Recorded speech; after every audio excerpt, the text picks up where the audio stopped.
Easy by the Commodores on NC Radio 113.8 FM. People are getting a little bored of the last hour or so being purely religious speculation, so I thought I'd talk about a couple different things this segment.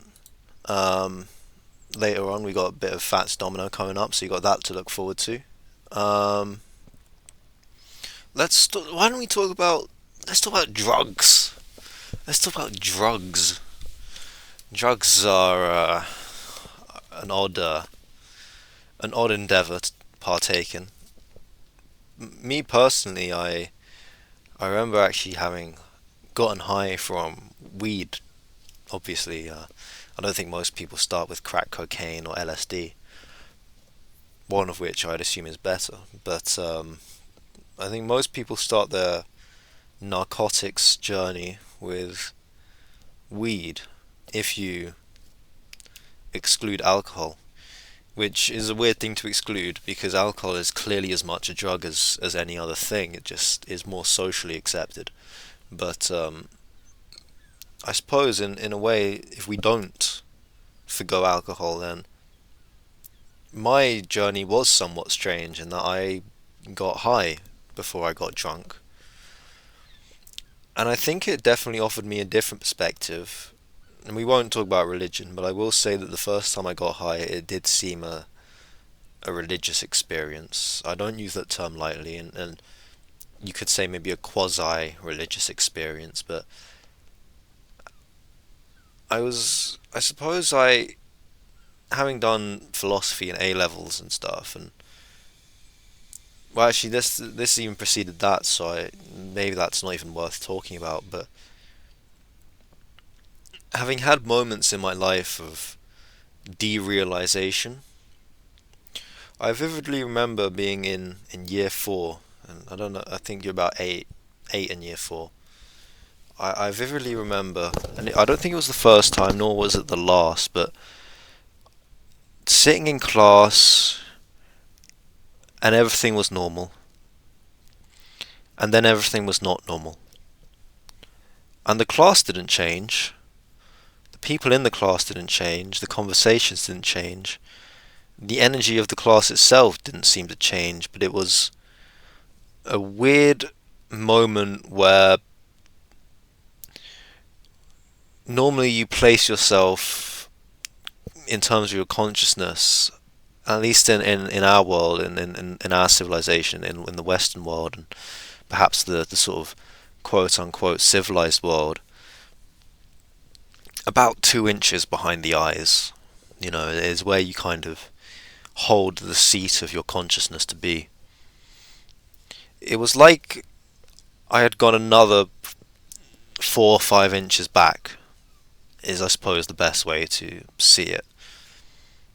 And suddenly I wasn't seeing everything in the realm of the prefrontal cortex, whereby everything you see as a human, you apply meaning to it. You apply symbolism and imagery and meaning and utility to everything that you see. So when you look at your wardrobe, you don't see a sort of rectangular bit of cloth with two cylindrical bits coming out and a slight dip at the top. You see a t-shirt, and when you see that t-shirt, you don't see it for what it is, which is that piece of cloth. You see it for what it does for you, for what it represents. You see it for the symbols that might be on the t-shirt. You see it for the colours and what those represent. You see it for whether it's a nice t-shirt or a bad t-shirt, and therefore which situations are acceptable or necessary for you to wear it in. So, and you see it for the clothing that it gives you, the fact that it, makes it so that other people cannot see your bare chest or your nipples or whatever. Or you see it not for itself, but for its function. Not for its form, but its function. And for all the mental labels and meanings that you put on it. And that is basically the same for everything that you interact with on your day-to-day life. And I think what that feeling of derealization is that I had in that year four moment was a step back from that prefrontal mode of thinking, and looking at everything again with a kind of, I won't say an objectivity, that makes it sound like I'm proclaiming myself to be the science or whatever. And obviously I'm not Anthony Fauci, but it was a very special, kind of scary moment where I saw all the humans around me interacting in these ways that felt alien to me, as if I had not experienced them before, as if before that point I was a different being, and then something entered me which experienced everything I thought was normal as novel. And these moments, they last maybe 10 to 20 seconds at most, and then suddenly you're back, and the memories flood in, and that those ties of meaning, reapply themselves, and you're back to who you were. But for that brief period, you're seeing things for how they truly are before they're filtered, before they're decided upon and labeled, which I think is somewhat the essence of the psychedelic experience. People talk about the psychedelic experience, and the analogy I use is going into an elevator. It's not really an analogy, I suppose. This is more of an example, but the example I use is when you're tripping on acid or shrooms. You go into an elevator, and suddenly the elevator is the most magical thing you've ever experienced. And you might live in an apartment block where every single day, maybe multiple times a day, you go up and down in this elevator. I mean, that's not an unusual experience for everyone. Maybe you go to work in an office building, and therefore every day you're using an elevator, or maybe at the supermarket, or a mall, say, a shopping centre, or wherever it is. It's this mundane, banal thing, and then when you're tripping, you see it for what it is, and like you vaguely know that if you go in it and press that button, you'll go somewhere else, and the doors will open, and a new world in some ways will be open to you. The how of it is completely baffling and completely insane. The fact that it exists at all as a method of transport, or just as a thing that exists in reality, is insanely captivating, I would say. You can't ignore it, and there's a sense of magic that you get from something as simple as an elevator, that it manages to fulfill these functions that it does in such a useful and normally it normally doesn't fuck up. I mean, every now and again you're stuck in the elevator for a couple hours until the engineers come, but I think most people have never experienced that in their lives, and if they do, it normally only will happen once at most, and even then, it's apparent that the majority of times that you get into an elevator, it will work flawlessly. It will take you from point A to point B, or rather from the ground floor to the first. Get the fucking stairs if you're going to the first floor, you lazy cunt, but from the ground floor to the fifth floor, say, it works. It works flawlessly in doing so, and you don't have to walk and tire your legs out. And I don't need to espouse to everyone here the benefits of elevators. We all know them, but on that psychedelic experience, the novelty, I think this is the key. The novelty is so profound that it's like being a kid again. And it's very similar to those moments of derealization I had as a kid. And then the weird thing was with those moments of derealization was that I don't really get them anymore. I think I had one a few months ago, and maybe I would have one every couple years or something, but by and large, apart from the one I think that I had a few months ago, I don't think I'd had any um, for years and years before that. But around that year four time that I just talked about, it was very clustered. It was like, maybe the year before that, and maybe a year or two after that, and then a handful of times in secondary school. I got a lot of those derealization moments, and it definitely impacted the way I looked at reality, I would say, and the questions I had, the idea of like, I suppose everyone likes to believe they're special, and I'm sure I know that other people experience this, but when you're 8 years old and everyone seems to be laughing and acting normally and joking around and doing their classwork, and you experience that profound sense of novelty and kind of separation, I suppose, again, it leaves an effect, even though it lasts not 20 seconds, it leaves a much longer mental kind of memory of that, and therefore personality changes and personality effects and potentially a kind of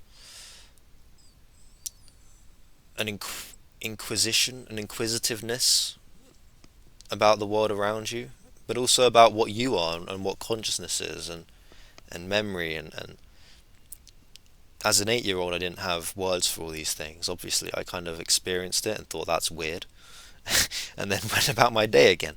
But it definitely left an impact in my thinking. And so going back to that weed story, the first time I smoked weed, I was actually it was year 11. It was 2 days before my GCSEs started. It was a Saturday. I remember it very vividly.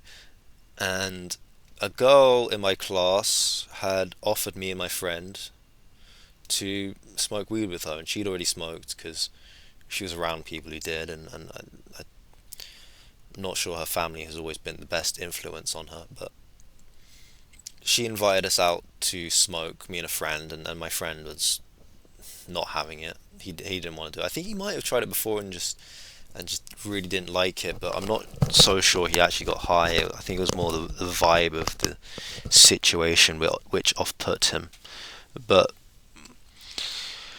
I mean, I was 16, so as you can imagine, even though this friend of mine, this girl is just a friend of mine and remains one to this day. You when you're 16, you kind of want to impress the girl. You know what I mean? You kind of want to impress the girl, and not just that girl, but you kind of want to be the cool guy. So the idea of going from the kind of nerdy, slightly chubby teenager to, oh, you're doing drugs and smoking and bloody blah. It seems like it's going to make you a bit more popular, a bit cooler. Turns out it didn't.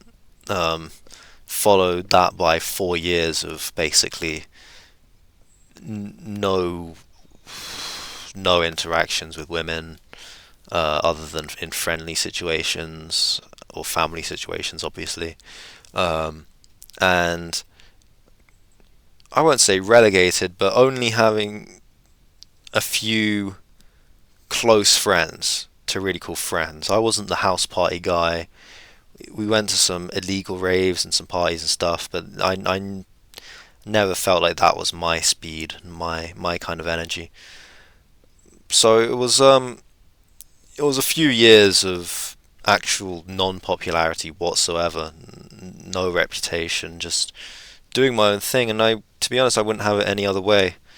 Um, because I experienced so many different things during that time period that I would not change, and I think have been valuable in my personal journey through life and my acquisition of knowledge and stuff. And again, I'm going on so many tangents, but that first time I smoked with the girl, we went sort of a place near hers and we smoked. I didn't really feel anything, and then a friend of hers came who I also was somewhat friends with, and he came and we had another joint, and again, like, I didn't really feel anything at all, to be honest. Maybe I wasn't inhaling right. That's what she said at the time, and that's what other people have said since. And I don't know. She told me how to inhale the old double breath kind of thing, and getting it into your mouth and into your lungs. Don't know if that's accurate, but that's what they said, and that's what I do now, and it works. But for whatever reason, I didn't get high that time. But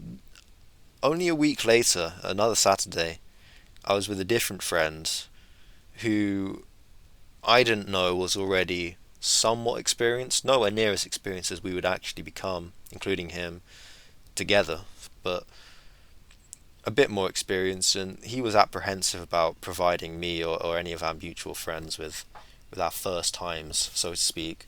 But after I told him that I'd already done it the week before, he said, "Come out and smoke." So I went out and smoked, and we went into the no, it's not the wilderness. It was a little bit of bush near a playground, to be honest. It was a weekend, and it was not a particularly pleasant day, although the season was summer, or spring or something, late spring, early summer. Um, and I don't feel anything. We smoke. I don't feel anything, and I'm thinking, wait, maybe it's just not for me. And then sort of about 5 minutes later, 10 minutes later, we're walking, and we walk past this playground, and we keep walking, and then suddenly it hits me like a truck, all at once, where before there was nothing, and now there was something. It was remarkable. An experience I still haven't had with weed to this day, in terms of, again, that sense of novelty that we just talked about, and I felt like I was in a dream. And I, apart from those sort of moments of derealization, which I wouldn't necessarily call a change in consciousness, but more like a change in cognition, but this was definitely a very profound, very actual change of consciousness, which is something I didn't really understand could happen. And I think when you drink, because it's more gradual and more definite, that when you take a shot, you will feel that shot, then you'll take another shot, and you'll feel tipsy, and then you drink another shot, and you'll feel slightly more than tipsy, and another shot, and maybe you're drunk. If you're a lightweight, anyway. I mean, like, 4 shots and you're drunk. Fucking drink more, lightweight. But in the same way that's definite, this didn't feel so, and in the same way that those changes with alcohol are very gradual, this didn't feel so.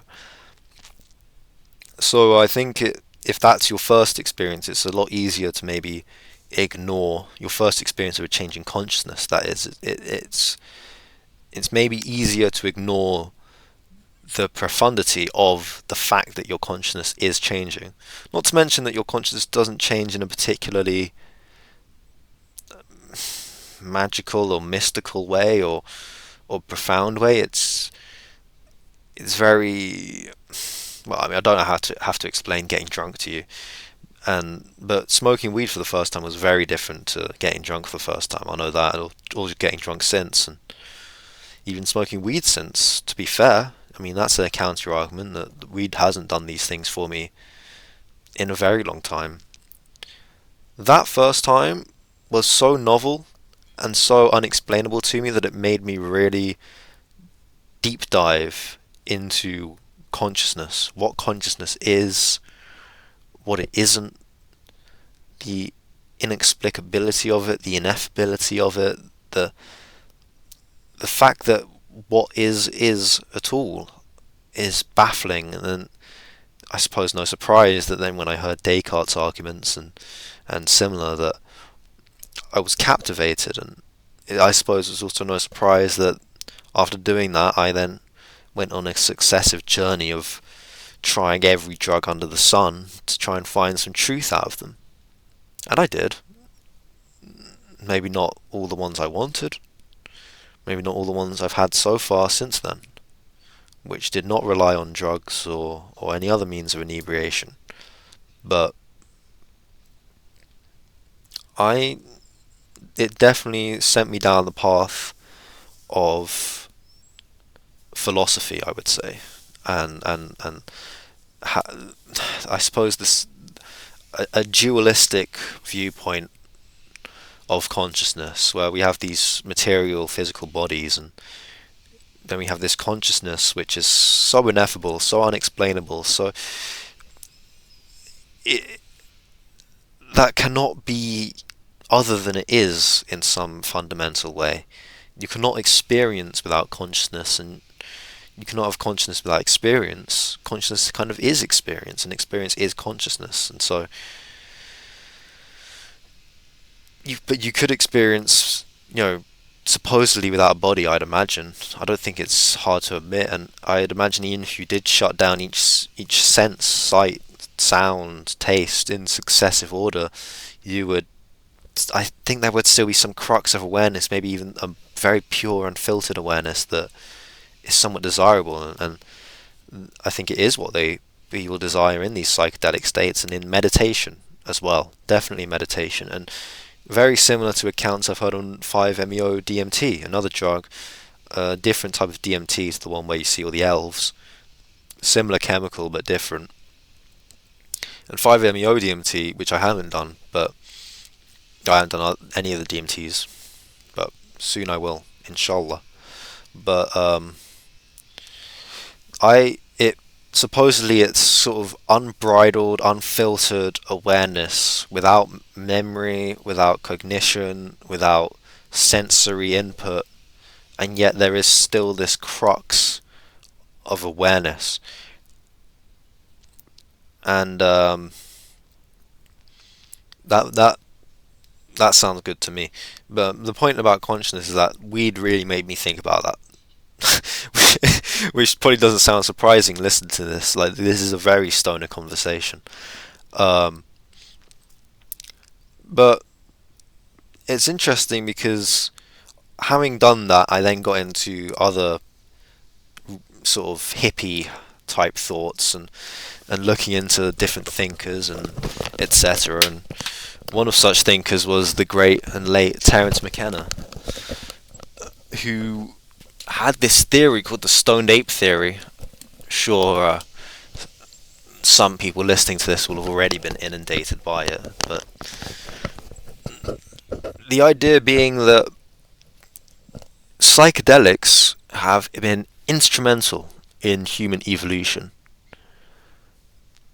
in that they do create that profound sense of novelty, that profound appreciation for what consciousness and experience are, and an awareness of what one doesn't know and what one isn't aware of, I would say.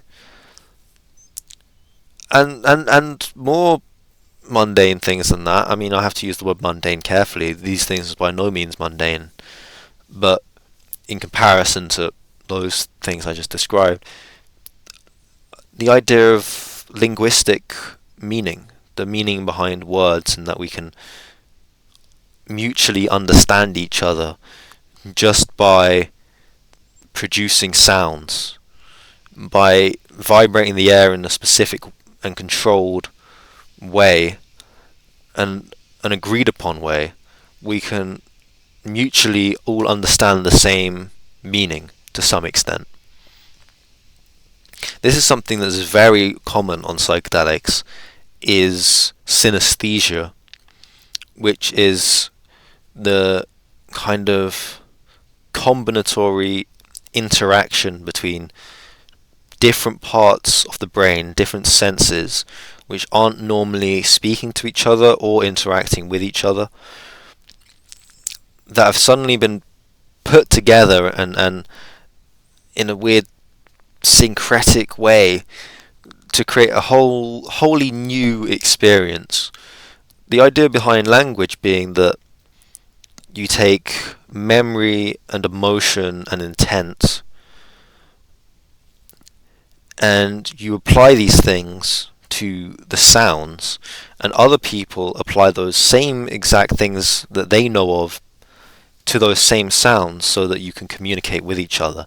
Now that's a very, very interesting psychological development, and I would not be at all surprised if it was heavily influenced by humanity's taking of these drugs, of psychedelics. In fact, I'm unsure how it would happen otherwise. Obviously, there's the slow, gradual evolution, but when did, you know, when did the word I mean I as in a person? And when did the word I mean I as in the thing on your face which sees? Because even if you take the word I as in let's say the sensory eye, there's so many different facets of that. There's the actual biological thing of what it is, then there's also what it does, there's also what it represents in symbolic ways, there's also human interaction, socially speaking, where we look into each other's eyes. All of these different things are captured in this one word somehow, that and then understood by everyone else. And to do so, I think you need some kind of shift, some sort of sudden shift of perspective and of thinking, of how you think, in order to attribute meaning to said sounds and agree on them. Could be wrong. I'm sure plenty of people disagree with me, and I'm not a linguist, nor am I a drugs expert, except through empiricism, I suppose. Um, but then, so Terence McKenna had this idea that we were all going around taking mushrooms in the savannah and learning and tripping and coming up with language and meaning and gods and all sorts. And he actually thought we lived in a matriarchal society where, because of these things, they're aphrodisiacs, they break down social barriers and taboos and stuff. And so the male jealousy inherent in us would have somewhat dissipated through nurture rather than nature. And therefore, knowing only for sure that your mother is your mother and not so much for sure that your father is your father, except for the last 10 years, I suppose, when paternity tests have been a thing. Knowing for sure, only knowing for sure of one parent means that societies, especially with that lack of jealousy and sort of domination inherent in the testosterone-addled mind, those societies organize themselves around a sort of matriarchal lineage and succession. And so there was a lot of free love and there wasn't too much possessiveness. There was just... It's the difference between chimps and bonobos. Chimps and bonobos, I think, really do represent the two sides of human character, in that chimps are very driven by dominance and fighting and the power struggle, whereas bonobos solve their issues by fucking each other and by mutual grooming, and they're a lot calmer and kinder than chimps. I won't say they're human-like. Obviously, they're still apes and animals and have all the instincts and traits and characteristics that animals do, but they represent this more social, this emphasis on social cohesion rather than individual dominance. And I think it really is the difference between the paternal and the maternal as social structures. So we were in this sort of more bonobo-esque society. As natural climate change happened and the savannas cleared out and we moved into farming, where these psychedelic plants were nowhere near as common, we transitioned towards alcohol because we love getting fucked up. As humans, we love getting fucked up. So we transitioned away from psychedelics, which are these spiritual boons, towards alcohol, which is this, well, they call it spirits. I mean, it's destructive, and it can, due to its, I suppose, its uninhibitory nature, or it's characteristic of reducing inhibitions, especially social inhibitions. It allowed for that genetic substructure of male domination, or the desire thereof, to proliferate freely again, and therefore create these closed off social systems, cities with walls, in some way in order to secure a male focused bloodline, whereby the father always knows who his son is, who always knows who his son is, who always knows who his son is.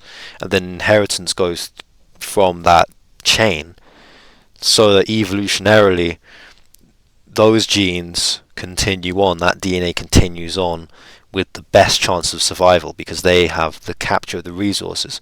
And obviously you look at the medieval houses and all the social structures before that since the dawn of civilization, and it's been very reminiscent of that. I mean, that's not just reminiscent, that is its specific aim in some way, is the proliferation of the genes of a house. Say it's the Lannisters or the Starks, or the Targaryens or the Tyrells, if you put it in Westerosi terms. The proliferation of the genes of that house by securing as many resources and as much power and control as possible. And the way they do that is they take the male surname and they ensure as much as possible that the wife remains, keeps her fidelity and remains loyal. So, post psychedelics, alcohol comes up and turns us into this patriarchal society again, which it's very interesting. It's very interesting. Obviously, all these things are correlations, and we don't know whether they did have alcohol before the dawn of civilization, and we do know that psychedelics have existed and been used since. So it's definitely not a black and white theory. One only has to look at the Eleusinian mysteries to know. But then a very interesting development happened around 500 years ago when Christopher Columbus sailed the ocean blue in 1492. He found the Americas. Obviously there were people in the Americas before who had their own civilizations. There's the massive pyramids with the Maya, there's the Aztec cities, there's the Incans, there's those walls, there's the Nazca lines, there's the Olmec heads. Obviously they had civilization and they had means to produce brilliant works, but really it was when the Europeans went to the Americas that the world suddenly became unified again in history, I suppose. Before then, it was separate for as long as America was kind of isolated. It was separate from the affairs of human history and the rest of the world. And so, when they went over, they found some different drugs. They found nicotine and caffeine. Although I'm not sure caffeine is exclusive to the old world, but I do definitely know that since Columbus, caffeine became a massive thing to the extent where it is today, where billions of people wake up and the first thing that's on their mind is drinking their coffee. And so when you take the reason why alcohol was especially abundant in the Middle Ages was because the water supplies, by and large, were so tainted, so corrupt, so sickly, so disease-ridden, that they couldn't really be drank.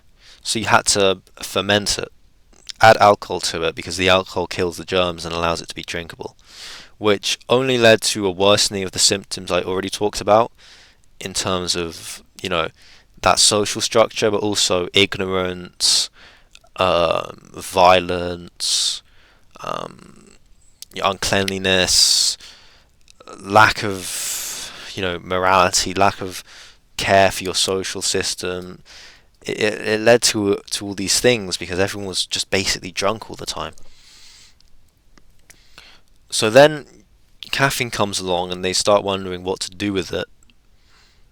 And they realize that if they boil water and have caffeine and have coffee in there, they'll get a drink which is stimulatory, which serves two functions. One, by boiling the water, you do the same thing as adding alcohol, which is you kill the germs and therefore make it safe to drink. So suddenly, people had a second option where instead of drinking and becoming, I suppose, drowsy, they actually became stimulated and energized. So, and so well, those are the two. Those are the two reasons, I suppose. And so you take that thing, and then the intellectuals of the time would go in these coffee houses, not the Dutch type, although I'm sure there were some in the Netherlands, but they would go into these coffee houses into the late hours of the night, into the early morning, I'm sure, drinking coffee and being awake and being stimulated where they normally couldn't have been. And then you see the Renaissance, and you see Reformation, and you see Enlightenment. You see a whole new rebirth of the interest in philosophy and religion and history and human rights, for example. I think a lot of that, again, due in the same way that the shift from psychedelics to alcohol had a massive effect on human consciousness and the social system we live in, caffeine too allowed us to move away from those drunken impulses we cultivated over the last 1,000 years or more. More, actually, definitively more. Um, and, or definitely. And then allowed us to exist in the realm of thoughts and ideas, again, not in the same way as psychedelics, but in another way where we could finally move past those older patterns of behavior and embrace new ones. And then all these beautiful ideas came up out of that time, all this beautiful art. And there's other reasons for why people believe the Renaissance happened. There was the printing press. Some people think the Hermetica was, as I talked about in the last segment, was profoundly important. I mean, Isaac Newton was a Hermeticist, for example, as were a lot of other scientists, at least alchemists, and alchemists, say that they are Hermeticists by and large, and they take inspiration from the works of the Trismegistus.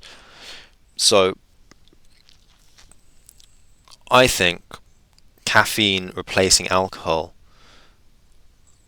was another profound shift. I'm not sure if Terence McKenna really did talk about this as much as he talked about the last thing. I've heard other people talk about this, and I'm trying to kind of combine them together into this new history of the human mind and how it's been affected historically by drugs and what that has meant for different periods, eras of our existence. But I really need a shit, so I'm going to go to the toilet during the break. I hope you enjoy this. We got some Fats Domino, Blueberry Hill. You're listening to LNC Radio 113.8 FM. I found my thrill.